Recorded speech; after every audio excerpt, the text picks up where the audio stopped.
మచిలీపట్నంకు స్వాగతం. ఇది ఒక తీరనగరం. ఇక్కడ చాలా ప్రత్యేక కథలు ఉన్నాయి. ఇంతకు ముందు మచిలీపట్నంగా ప్రసిద్ధి చెందిన ఈ ప్రదేశం కుతుబ్ షాహీల పరిపాలనలో వికసించిన తరువాత పోర్చుగీసు, డచ్, బ్రిటిషు వలసాధిపతుల చేత తీరనగరంగా మారింది. వారందరి సాంస్కృతిక ఛాయలు ఇక్కడి నిర్మాణాలలో ప్రతిబింబించాయి. 17వ మరియు 18వ శతాబ్దాల్లో మచిలీపట్నం కోరమాండల్ తీరంలోని ఒక ముఖ్యమైన వాణిజ్య కేంద్రంగా ఎదిగింది. ఇక్కడి నుండి నౌకలు సున్నితమైన పత్తి బట్టలు, ముత్యాలు, సుగంధ ద్రవ్యాలు మరియు కలంకారీ కళను రష్యా, యూరప్, ఆసియా వంటి దేశాలకు తీసుకులేవారు. కానీ ఈ నగర చరిత్ర మరింత పురాతనమైనది.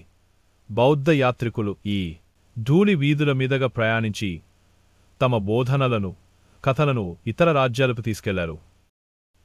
ఇవాళ కూడా మచిలీపట్నం కలంకారీ కళకు నిలయంగా ఉంది. తరతరాలుగా ఇవి వారసత్వంగా సాగుతూ భక్తి, ఓర్పు, సంప్రదాయాలను ప్రతిబింబిస్తాయి.